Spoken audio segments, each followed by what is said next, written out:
So welcome, I'm Karen. I am with FIDUS Pet Concierge. This is Karma, as you can see. Hi guys, I see you on camera, hello. And then we have Buttercup, who's just laying down right now. Good morning. So Buttercup is a quarantine puppy. She's absolutely adorable. How old is she? 5 months this week. So she's just a baby. She's super cute, and she's gonna be, her and Karma are models today, so. They make us look good.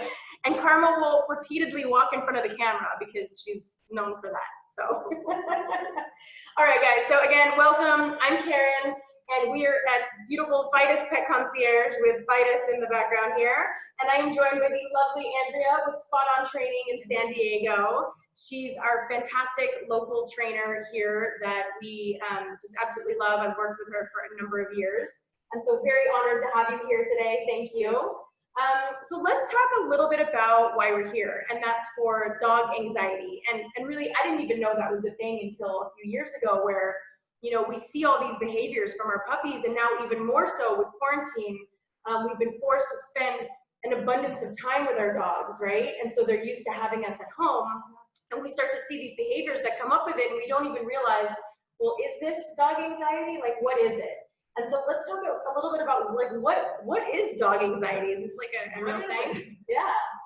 Well, you know, scientifically put, it is a fear that dogs have of being alone, or in their other types of anxiety. We're going to focus specifically, kind of, I think tonight, a little bit on separation anxiety.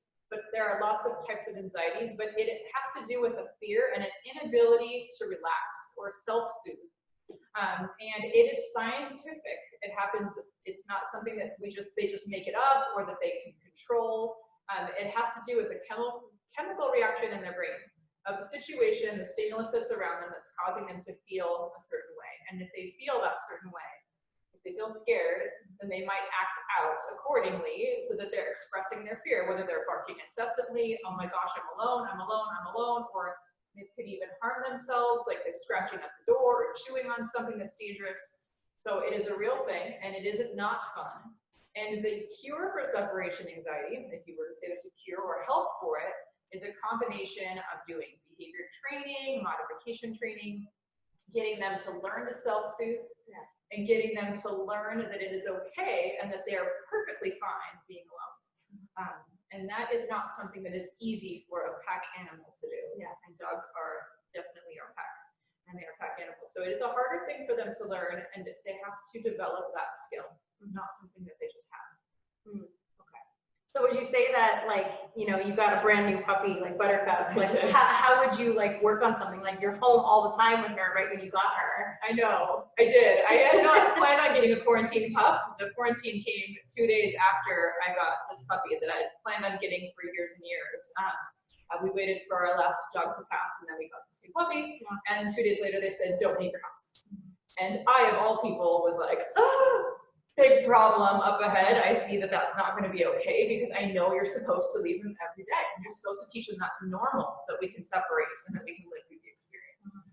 But when we're not allowed to leave and we're with them all the time, it makes it a lot harder. Right. And so even though I'm a trainer, I have a puppy who struggles a little bit with separation anxiety, and we are working on it daily, whether I leave the house or not. And so it is a work in progress, but she definitely likes her people. Yeah. And she's gotten a lot of us. She's a lucky pup in that way, but also in another way, she has not had a lot of opportunities to develop that skill of self-soothing and being alone, and then figuring out that it's no big deal to spend some time away from the pack. Yeah. So. And what we've seen too, I mean, we serve a lot of residents that live in apartments that are, you know, we don't have like a large yard, or there's not a lot of space to be away from them. So we find a lot of the residents here, it's not even about puppies, it's about rescues, maybe dogs that you've gotten later in life that have now bonded to you, and now they don't want to leave you. So it's not even something that they were born with. Right. You might be, if you rescue a dog, you might be their hero. And they feel almost like they can't survive without you, because you have rescued them from a situation where they didn't feel safe, and now they do. And they're using you as their feeling of safety. And when you're not there, they don't feel safe once again. So that can also be a challenge for our rescue pups. Yes. As well. Yeah. So, good point. Okay. Thank you. So I just saw that Corinna and Christian joined us. So welcome, you guys. So glad you're here. We were just talking about our pups and also rescue dogs that have some trouble kind of separating from us, especially during quarantine. So tell us a little bit about what habits come up with. What does the separation anxiety turn into as far as like a habitual kind of thing? Yeah, so what you'll notice with dogs who have anxiety or separation anxiety is you'll start to see them physically exhibit their feelings. So they might like pay extra special close attention. We have some thank you for telling us that we have neighbors walking by. So dogs will start to communicate their feelings, just as Karma did, that there was a dog that walked right by the front door here just a moment ago. She's letting us all know. And they'll communicate by paying close attention. Oh my gosh, mom put her shoes on, or she picked up her keys, or she picked up her purse. Or maybe it looks like they're gonna be leaving, and maybe they start getting clingy and following you to the bathroom and everywhere because they think you might leave them. So those are like even the pre-symptoms that you'll notice, just the heightened awareness of your location in the house or the apartment, and they kind of are extra clingy.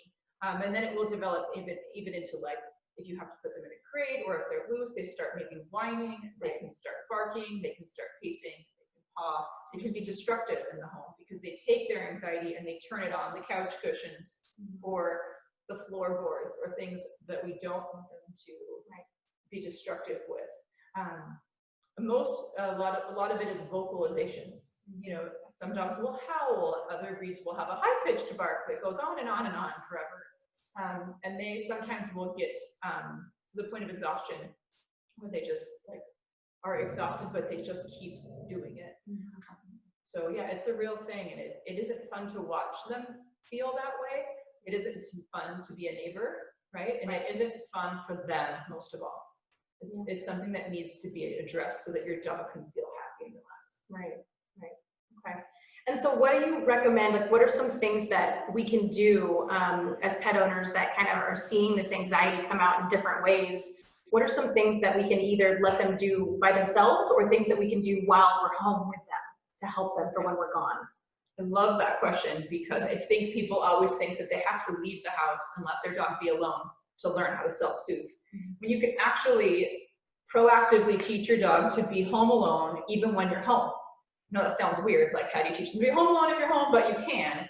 And you can do it, one of my favorite methods, especially if your dog is really anxious or clingy to you, is to take a leash, just like this, tie your dog up, we call it tethering, tie your dog up to a doorknob or a heavy piece of furniture, maybe 5, maybe 10 times a day for 5 to 10 minutes. And then go take your shower, go cook your meal. And now they're over here going, why can't I follow you? But I like to follow you, I'd like to be next to you. And it's a way to help them process a low dose of separation anxiety.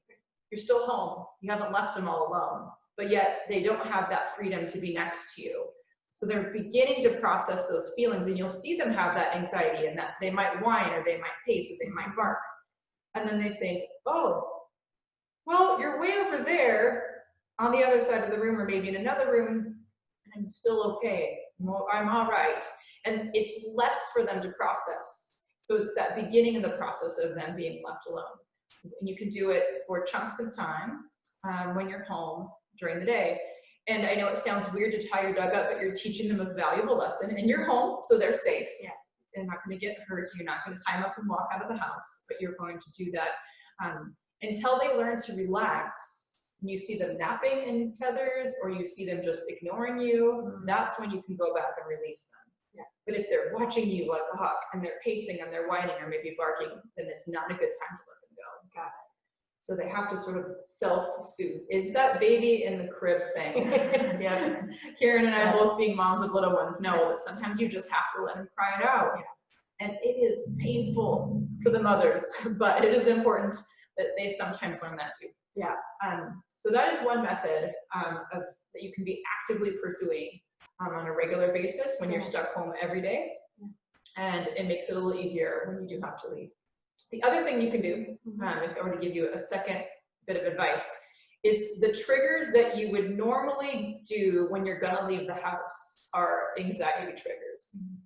And so when you pick up your keys or you pick up your purse and you put on your shoes, those are anxiety triggers where your dog's starting to notice, right? And they're starting to realize you're leaving. And they might already be feeling a pretty high level of anxiety and you haven't left them alone yet. By the time you've left them, they can't self-soothe because they're way up here on the anxiety ladder because they've climbed all the rungs of seeing you do all the things that you do before you leave. So if you can desensitize them, meaning pick up your keys, walk to the door, jiggle it, step outside, lock it, quickly unlock it, come back in and set your keys down and go sit down and watch TV. Then your dog's going, oh, they might leave. Oh, maybe they're not gonna leave. Right. Maybe it's not such a thing. So it's not exciting anymore. It's not as exciting, right. And it's not as fearful, and it's actually, the chemical release of fear hasn't happened anymore with you picking up your keys. So in the future, if they're not worried about you picking up your keys and suddenly you walk out the door and they jump a little bit on the anxiety ladder, but they haven't hit the top because they haven't had all the little steps that got them there first. It makes it easier for them to process. Wow. So simple things you can do is desensitize them to the triggers of being left alone. Got it. Okay. So keys, shoes. Yeah. Grabbing your water bottle, whatever these things are that you're habitual, like ready to leave the house kind of thing. So the joke that trainers will say is that you need to do that until you're sick and tired of doing that and then do it some more. So like, you know, like even for Karma, like even when I get up or I just like, oh, she's like excited. Yeah, she's like ready to go. Let's go. Let's do it. Right. Okay. That's great. Great advice. And so what about the dogs, like when I leave the house and I know that they're already feeling anxious, what can I do to help them to cope when they're home so they're not doing the barking, the chewing, the pacing? Yeah. And I love that you asked that question because I brought this little basket along to give you guys some pointers. And what I want your dog to start to learn is that when they're home alone, you have just given them the treasure box of something awesome. Right. And it never happens when you're home. It's this unique opportunity to get these specialty items now. So it's important that you don't, let's say your bully stick might be your favorite thing. They do sell these here at FIDUS. might be your dog's favorite thing. Maybe they only get them when they're in a tether or they're home alone. And as soon as you come home or as soon as they're out of their crate or their tether, you take it away and they don't get it anymore. So now if they want to bully stick, this is the only opportunity they have, is to take advantage of the moment when they're alone. You might also find other things. West Paw makes some great food. It's like a little thing here, and you can stick treats and jam them in there, or you can pack it with food and wet it and freeze it. So now their breakfast is like with some specialty treats literally packed in here. Yeah. And now it's going to take them some time, and they might be hungry when you've left. Maybe you skipped breakfast and gave them a brunch, and now they're hungry.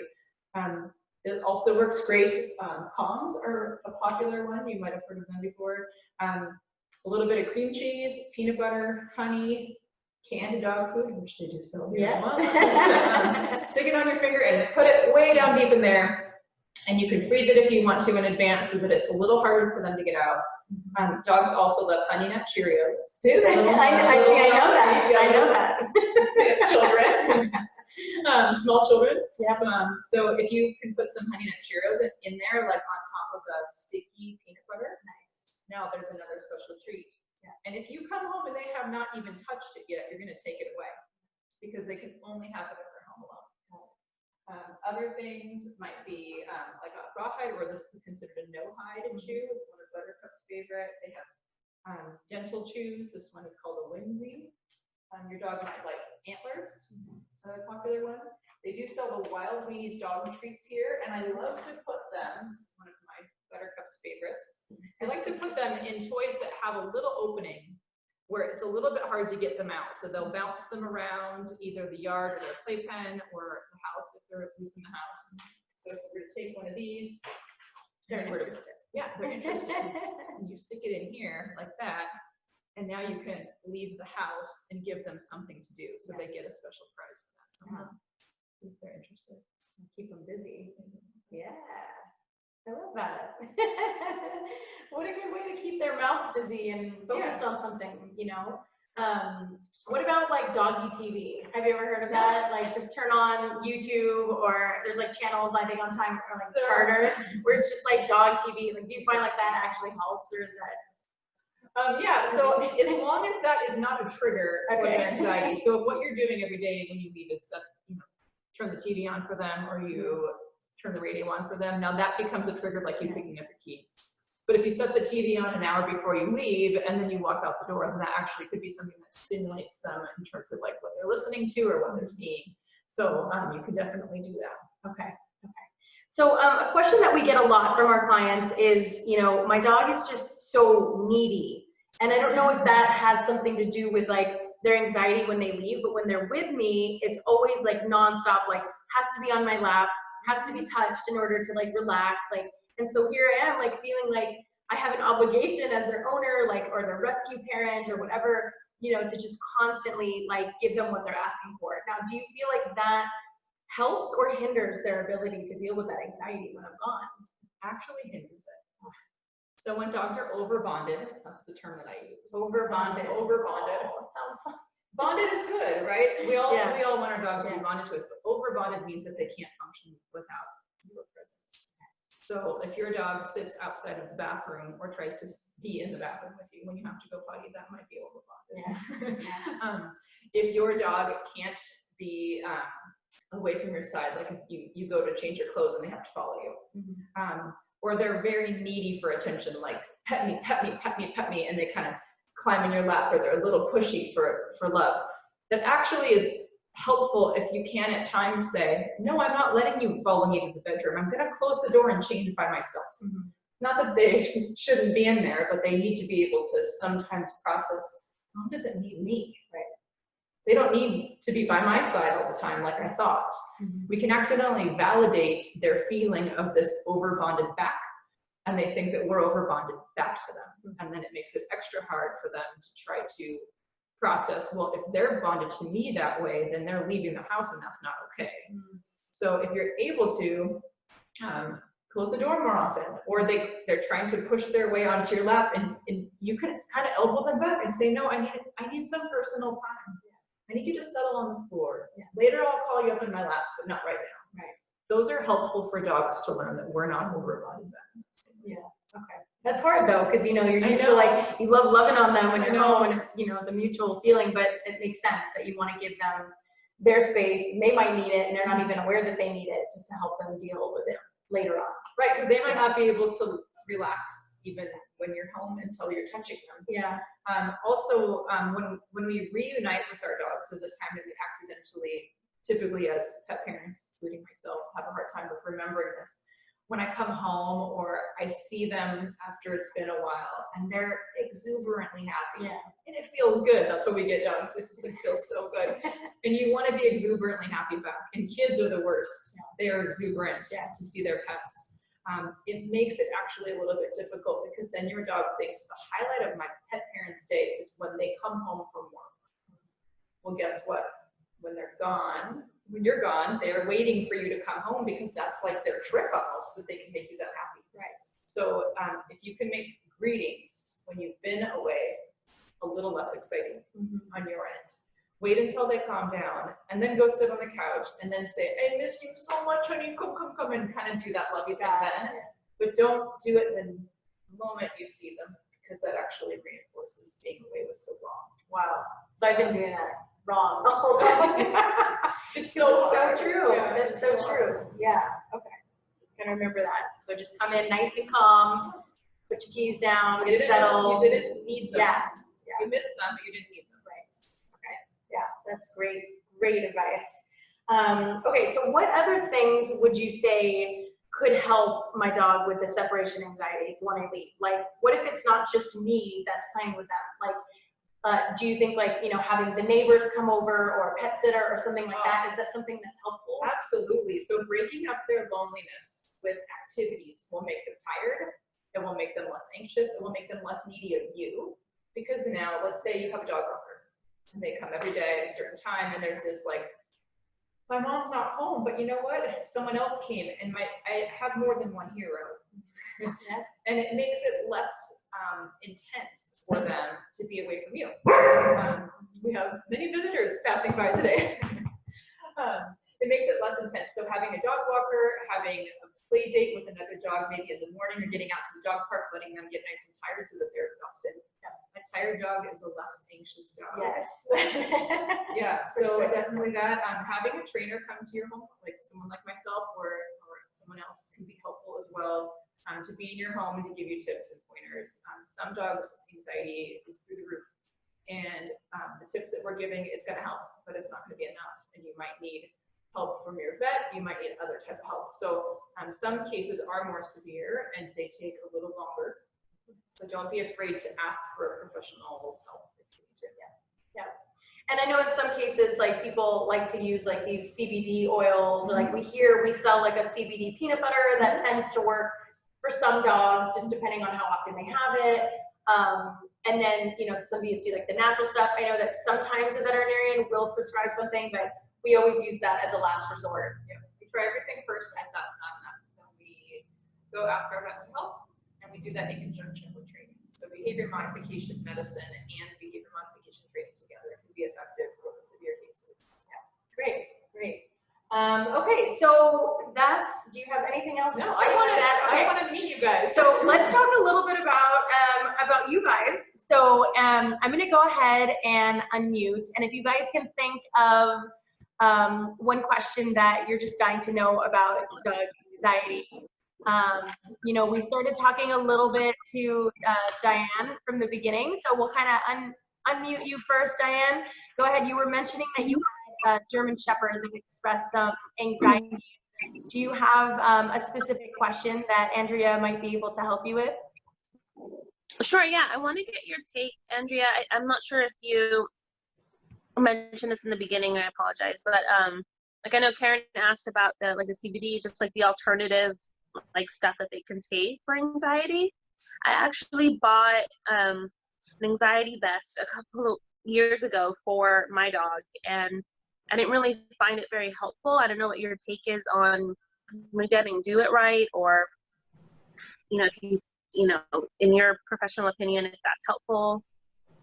Absolutely. And so what I usually recommend is that if you're going to go like the natural route, that you go to a place that specializes in natural holistic treatments. I'm happy to give some recommendations, but I feel like when you go to the experts, they're the ones I call when I need help, or that I go to for my clients.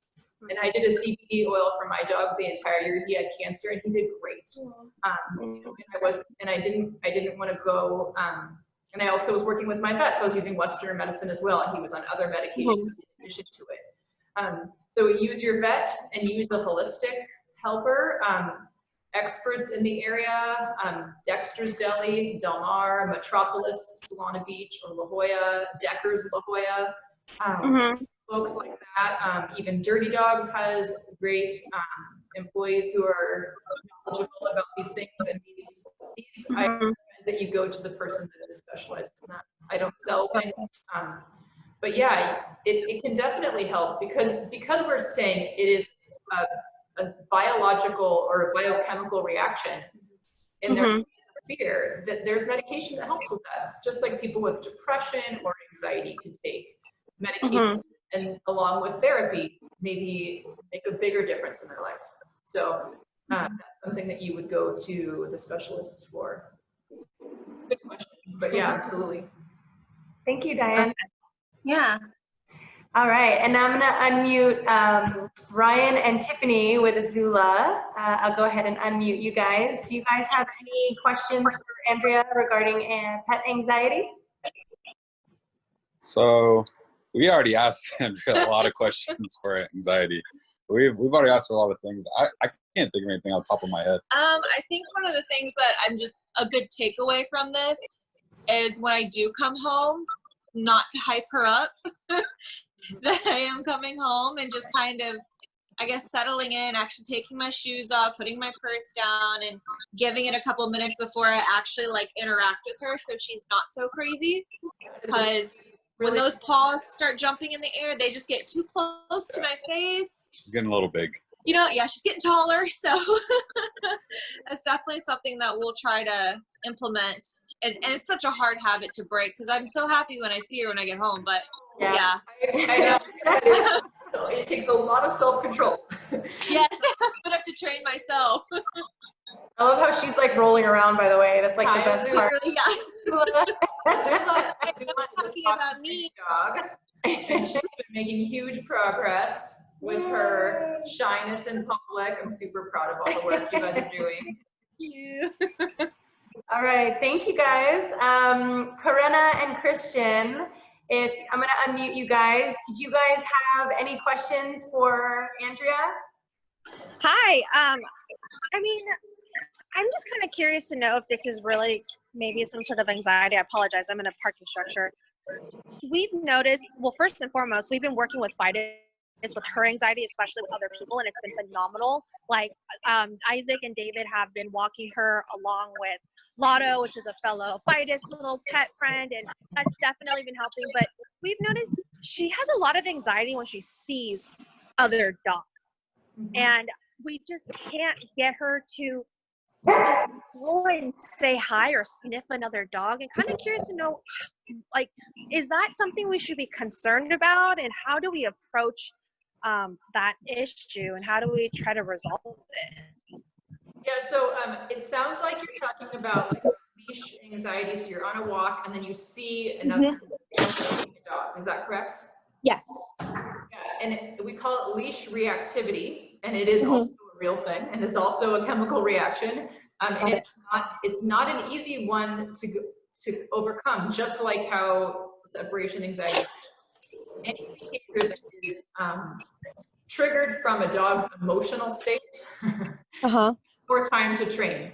So what you need to focus on is training that emotion so that when your dog sees another dog, they're not stressed or fearful about the presence of the other dog. They feel that way because there is the presence of another dog, and it kind of changes maybe their identity or their pack, and it's a little scary. Is that dog friendly? Is it not? Some dogs are not friendly, and they bark across the way, and then that makes it a little scarier. Maybe they met a dog on leash once, and it was really scary for them, and they didn't like it. And so now they're like, is it going to get closer? One of the reasons they have such leash reactivity or anxiety is because dogs communicate a number of ways, but one of them is by having the ability to control their own space.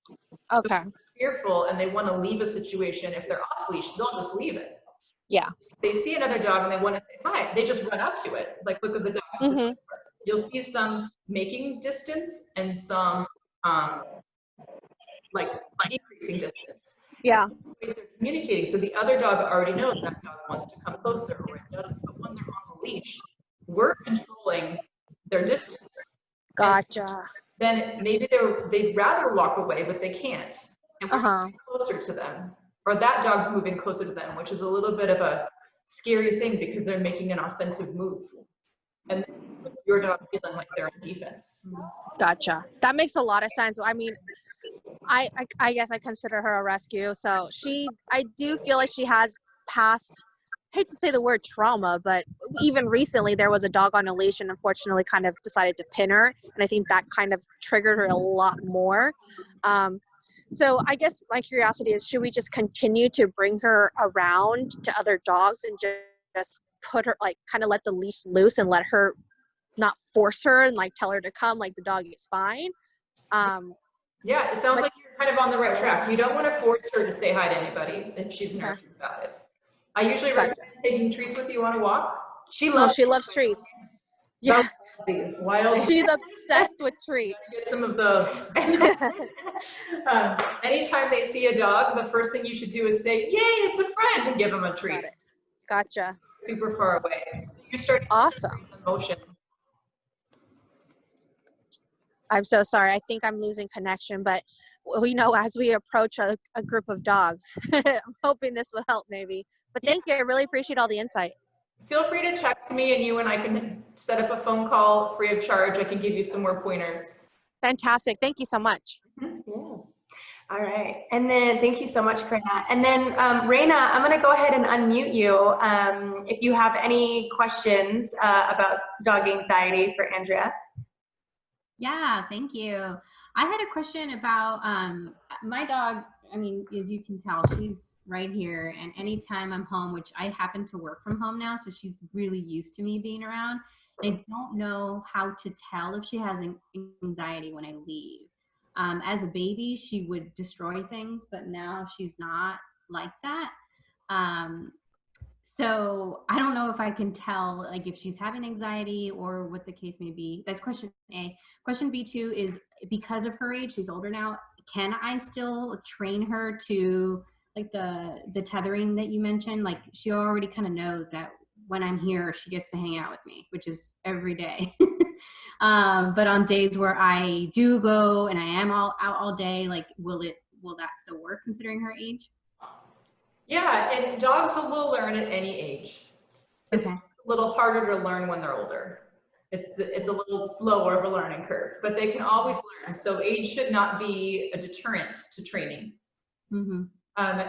She may not have as much anxiety than you think if she's used to having a history of her life with you where you left more frequently and now she's in a phase where you're home more.